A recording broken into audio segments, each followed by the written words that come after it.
Anybody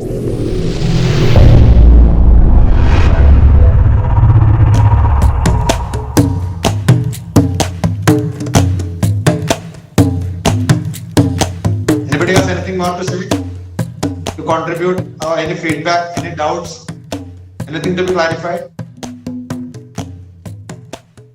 I'm just introducing to a world of Madhubani art, so it is your duty to go and explore further. Okay, I have not gone in detail about the iconography and certain things which is possible, but maybe those who want to specialize on it may be able to do it. Do you have something to say? Yeah, can I? Yes, sure. So, I am pretty much intrigued by one fact that you said that Madhubani art is practiced across the caste divisions like outcastes, lower castes, and upper castes.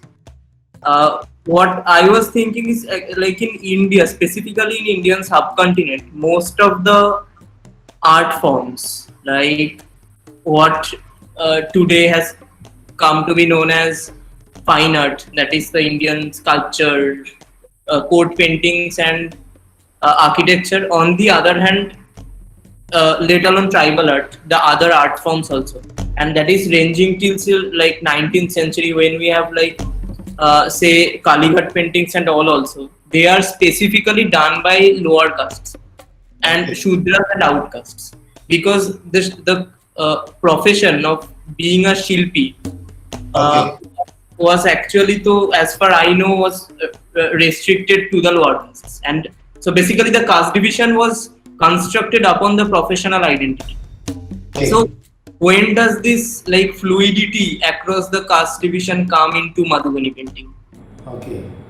So, anybody from that region, if you have some information about that, they can share it now. Can someone say, is there somebody who can respond to it?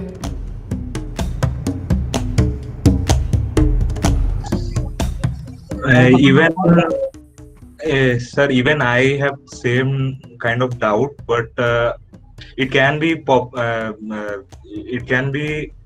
true that after the discovery of the region, it might be popular in the upper caste, but it may be has been done by the lower caste. It can be, but I'm not sure. Yes, I mean, I would agree, I might agree with you because, like, in generally, like taking up any art by upper castes in India is a very specific colonial construct, because with the like rise of art schools, specifically in Bombay, Kolkata, and Madras, that was the first time when people from upper caste background are going to learn some art form, and their introduction is basically with the European academic art. And before that, mainly the Brahmins, Kshatriya, Vaishya, the three Savarna, basically the Savarna group, did not have any experience with like art practice as such. But like if there is any evidence of upper castes practicing before say 19th or 18th century, that would be a like very unique case for Madhubani art, because it is not usually seen in the context of other art forms. Okay, but in the context of Madhubani art, what we observe is that there are 5 styles of Madhubani painting. So the Tandrik, Kachni, and Bharni styles were practiced by the upper caste. The lower caste were more used to the practice of Gobar and Godna. So even in the practice of art, there was the caste system there. Even the upper caste were also practicing the painting. They had a particular style of painting which was reserved to them. The motifs were unique, the style was unique. Okay.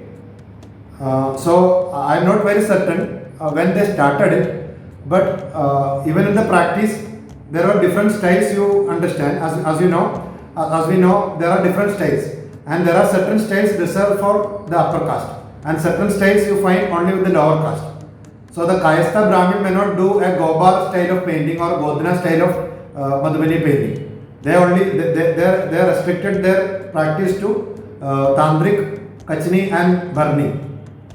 So it is also possible that there is some kind of background, some other means it is not just colonial. There can be other backgrounds also, contexts also in which they started painting. So, but you Right. have to explore it further. The stratification across the like caste line, you were saying that this particular painting is for the this caste and this particular kind of painting is for this caste. Yeah. Like, do we have any evidence or any idea about when did this stratification happen? That I don't know. That I don't get.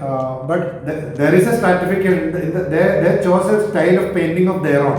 So that doesn't mix up until very recently. Only in the modern times, you find a lower caste man would be, means a lower caste member would be painting the other styles. Ayushi, you have something to say? I guess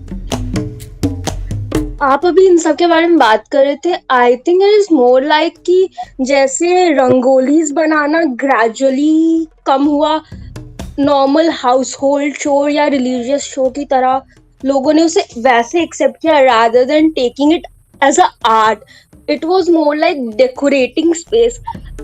My grandmother still can't accept body tattoos and stuff like that, and painting food is still reserved for lower classes. But even during festivals, she also paint these patterns and all. So it's more like उनका religious belief है, इसीलिए वो gradually कम हुआ.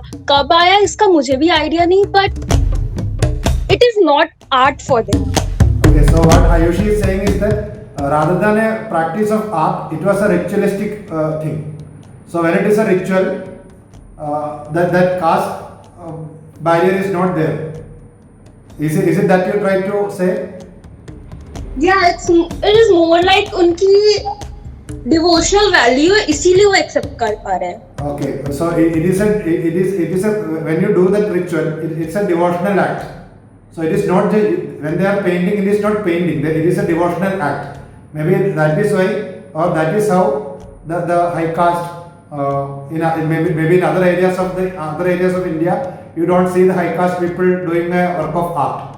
So it was specifically restricted to the people of different other castes.